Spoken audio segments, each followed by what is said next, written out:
Welcome. You are in the lab room. I'm your host, Lou. Thank you for joining me. Week number 11, National Football League. This was an epic matchup in week number 11. Among those marquee matchups, of course, there's Broncos, there's Chiefs, there's Panthers, there's Patriots. But this was right up there among those matchups, Saints and 49ers.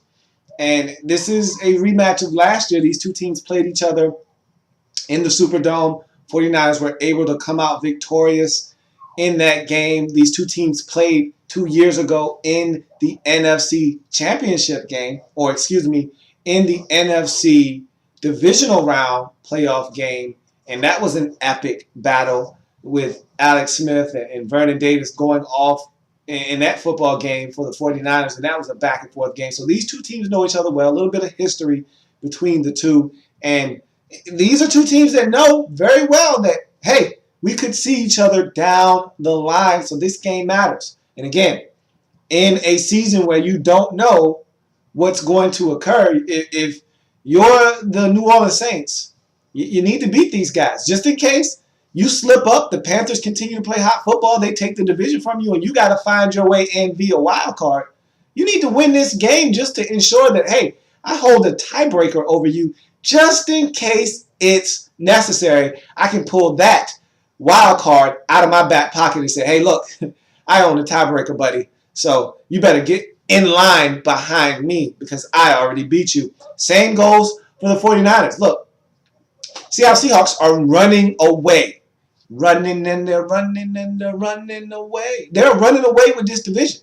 And so not only do you have to worry about them running away, the Arizona Cardinals, they're behind you, and they're not leaving. And nobody told them they couldn't come to the party. So they're trying to tag along with you. And you got to keep in mind that this is a Saints team that, yeah, you could see later on down the road. And maybe, just maybe, the Saints do slip up. Panthers do come back and get them.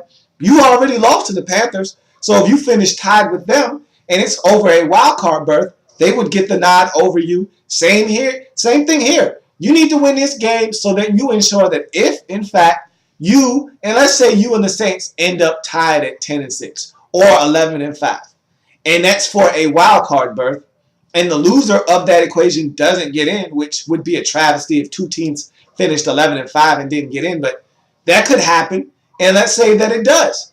You need to be able to say, hey, I beat you in New Orleans. I got the wild card here, buddy. Get in line behind me. So big game for both teams. If you're San Francisco, you're trying to keep as much pace as you can with Seattle. They're at a torrid pace. They're at 10-1. And you're just looking to try to stay afloat. Get to 7-3. Give yourself a chance. You got these guys one more time at home. Maybe somebody in the division can do you a favor or someone else can beat this Seattle Seahawks team. You can beat them once, and that'll even up the playing field there. But if you keep losing, there's nothing you can do. They'll run away with this division and win and run and hide. And so if you're San Francisco, you need to win this for a number of reasons. If you're the Saints, you just want to win to stay in front of the Carolina Panthers and continue to pad your numbers so that at the end of the season, maybe you can wrestle away home field advantage from the Seattle Seahawks, because nobody, and I mean nobody, wants to go to Seattle to have to play a playoff game. Nobody. And so it's the same thing in New Orleans. Nobody wants to go to New Orleans to have to play a playoff game. It's a tough environment to win. So if you're the Saints, you want home field advantage throughout. You want the road to the Super Bowl in the NFC to have to go through New Orleans. And winning games like this at home will help you establish just that. So let's go to this huge matchup in the NFC landscape. 6-3 San Francisco 49ers at 7-2 New Orleans Saints. Great matchup in store. 11 play, 97-yard, 7-minute drive yields a 2-yard Josh Hill touchdown as the Saints jump out ahead 7-0. This was a masterful drive, as you can tell by the statistics. 11 plays, 97 yards, 7 minutes. That is what I call some grinded out football. And to cap it off with a touchdown, cherry on top. So huge drive to start out the scoring in this game for the Saints.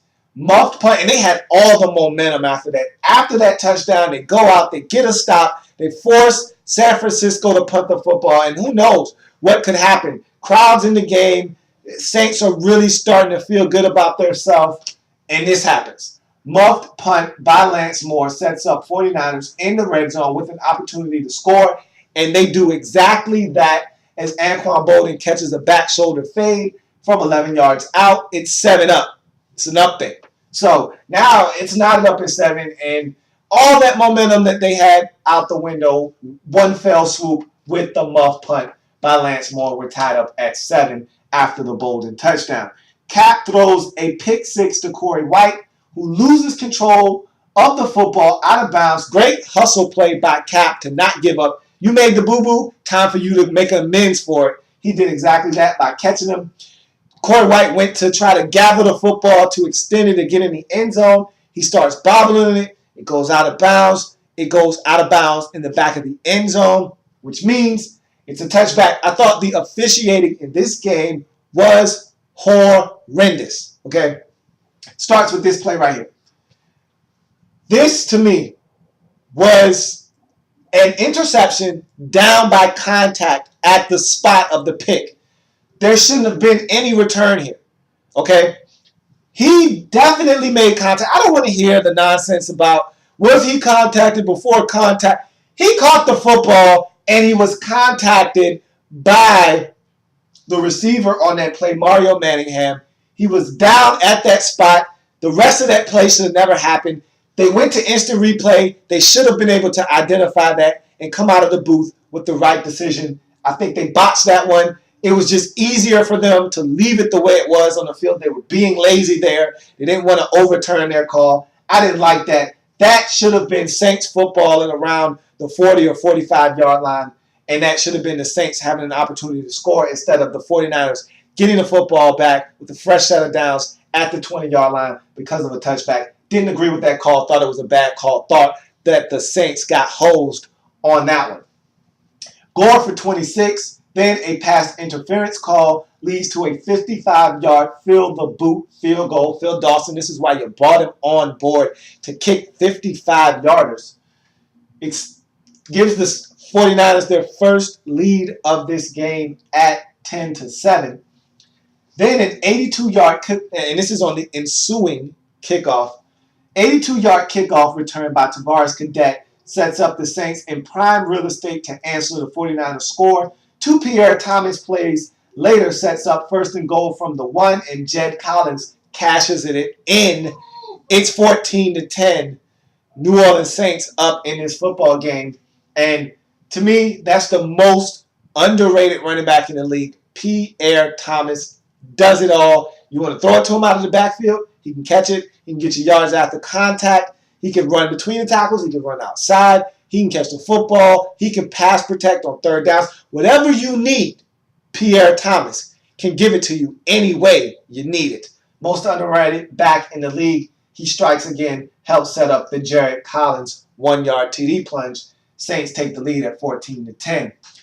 Drew Brees throws a reckless pass that is athletically tipped and picked by Ahmad Brooks. If I'm not mistaken, the last time these two teams met a season ago, Ahmad Brooks had a pick 6. If not him, definitely it was Dante Whitner. One of the two. I could have sworn it was Ahmad Brooks. Either way, Ahmad Brooks with a heck of a play, a stellar play on his part, which leads to a 17-yard Vernon Davis touchdown grab on a cap rollout, 17-14. 49ers, are up in this game. And all 17 of their points to this juncture of the game, all off of Saints turnovers. If you're the Saints, you got to be kicking yourself, knowing that you're trailing in a game that you've helped supply every single point that your opponent has put up on the scoreboard. You've had a hand in it by turnovers. Normally, you lose games like that in this league. The muff punt, Drew Brees has the turnover with the pick. Corey Wright picks it off, fumbles it out of bounds. They end up getting a field goal. You've self-destructed in this game to this point, yet you're only down 3. That's a testament to your defense. And I tell you what, if you're the San Francisco 49ers, you are fortunate to be in this game because you haven't played that well, but you've done what good teams do. You play well enough, and you take advantage of other teams' mistakes. You did that to this point. You're up by 3, 17-14. Impressive Niners drive that sees Cap go 6 of 7, including a couple of third down conversions, ends in a short Dawson field goal, 20-14, San Francisco. You want to win this game? Score a touchdown on that possession. Simple as that. You want to win this game? Score a touchdown on that possession. Don't settle for a 26-yard field goal. Don't settle for a 28-yard field goal. Don't settle for a 22-yard field goal. Score a touchdown. You weren't able to on that possession. Had to settle for a short Phil Dawson field goal. It extends your lead to 6. Makes it tougher on the Saints. But you really wanted to win this game, make that a touchdown. Put the pressure on the Saints to have to score twice, and one of those scores must be a touchdown on your defense. Make it so. You didn't. You left the door slightly ajar. That's all the Saints need, is the door to not be shut, just slightly ajar. Saints respond as Drew Brees goes 3 of 3 for 59 yards on the next drive, but Saints elect to run it from the 3-yard line on 3rd and goal and don't get in and have to kick a field goal. So much like the 49ers did with the short field goal, they couldn't get it in the end zone. They themselves have to settle for a field goal through the New Orleans Saints. Cuts it to a 20-17 lead for the 49ers, but got to get in the end zone when you have opportunities to. But these are two good defenses. You expect there to be a little bit of resistance. That's what we saw in the red zone as these defenses started to buckle down. 49ers missed opportunity. This is the one for me that was the game. And you can complain about the end of the game officiating by the officials, and you might have a gripe there if you're a 49ers fan. I'll talk about that here in a second, but don't allow it, just like boxing, don't allow this thing to come down to the scorecards. Don't leave it in anybody else's hands. Don't leave it to chance. Don't give anybody else an opportunity to affect the outcome. You want this game to go in your favor, go out and take it. And this was the opportunity to do exactly that. You're up 3 in this game, and it's a broken play. Cap rolls out to his left. The pressure forces him out of the pocket. He gets outside to the left, and Cap puts that pressure on the defense for them to have to make a decision. Do I come up, stop the run, or do I stay with my man in coverage? They elected to come after Cap. That left Frank Gore unattended, out in the flats, up the field by his lonesome. If Cap can make a better throw, it's a touchdown. But even with that being said, Cap made a good enough throw. Gore is stumbling, falling all over himself, can't get to the football. It was a little bit of both of their faults on that play, but you got to make that play. That's the one that wins you the football game. If Gore comes down with that football cleanly, he walks in the end zone. There's not a Saints defender in sight. The game is over at that point. You go up 27-17 with about 5 minutes to go in this game.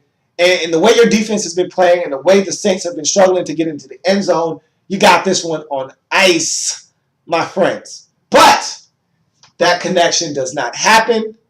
You don't make the first down. You ultimately have to punt. That one stings. That's the one that cost you this game. But with that still being said, you're still up 3. You still can preserve this win.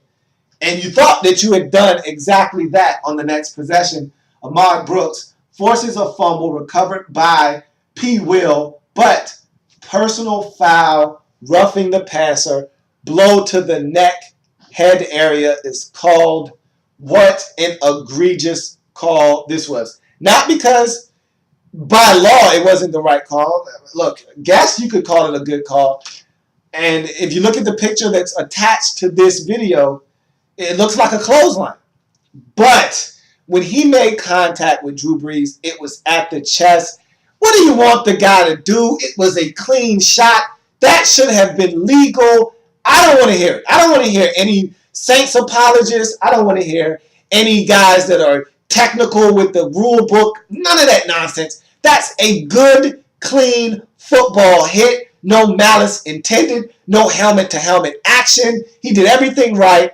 And it just so happens that the arm that started at the chest area slid up to the neck. You got to get out of my face with that nonsense. I'm not trying to hear it. And you can't convince me otherwise. That's a clean hit. That's a forced fumble. That's a recovery by P. Will and this San Francisco 49ers defense. Game, set, match, game over. 49ers should win this football game 20-17. I don't want to hear it. I do not want to hear it. That was a horrendous call by the officials. And maybe technically it was the right call. I don't care. I don't want to hear it. That's football right there. That's football at its greatest right there. And they took the ball right away from the 49ers. And that to me was unjust, unfair, and I'm not a big fan of that. Let the guys on the field decide the outcome of the game. And I thought that the officials took it into their hands and affected the outcome of this game, and I didn't like it. However, you're the 49ers. That's a tough break. Still go out and get the stop. 49ers give up the field goal. It's 20-all. Now you get the football back. You got a chance to do something. 49ers do not. And to make matters worse, you punt the football and you get a personal foul on that punt. Sets the New Orleans Saints up in solid field position. They get a big throw to Marquise Colston on that final possession. They get into field goal range for their kicker, Garrett Hartley. He knocks it home. Saints go home a winner, 23-20. Huge win for the Saints. Devastating loss for the 49ers in a game that Jim Harbaugh used up all of his challenges early. And it was just a bad day for the Harbaugh brothers, challenging 0 for 4 for both brothers, 0 for 2 in each of their respective games, 0 for 4 as a unit. So I thought the officiating was terrible in this game. Saints got jobbed on one. 49ers, got jobbed on another call.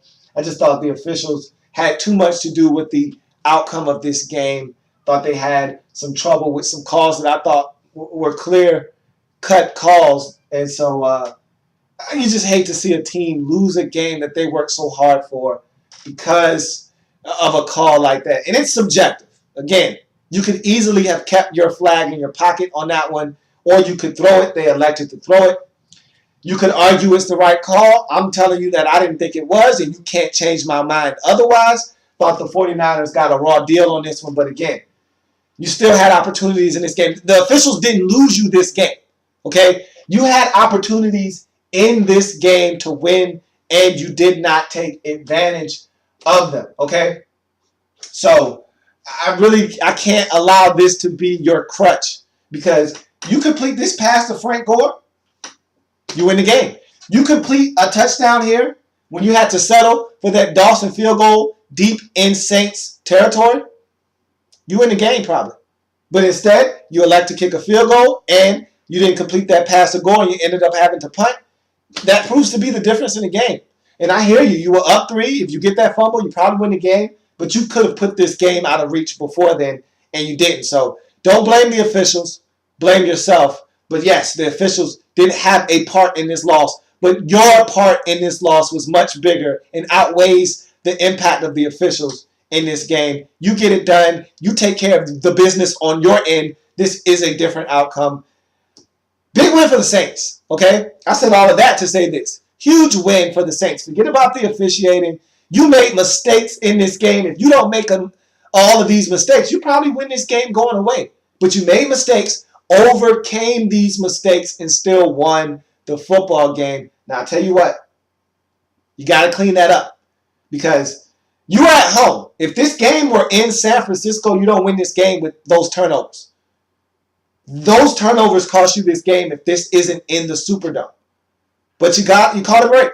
This was in the Superdome. You were at home.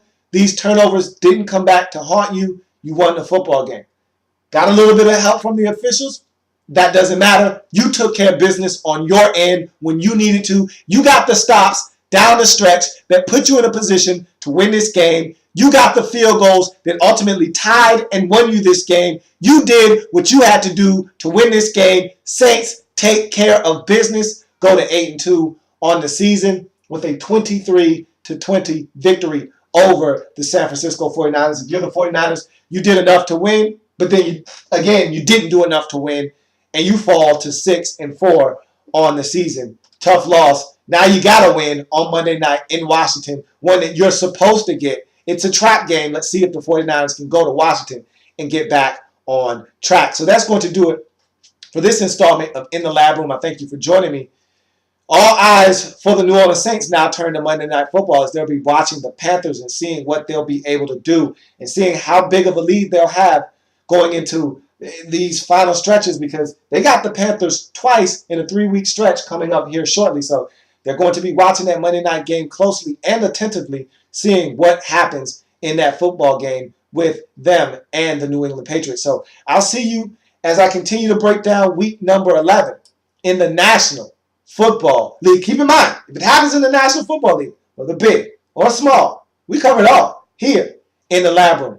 Enjoy that Monday night matchup and come back, as I still got more games to break down in week number 11 in the National Football League.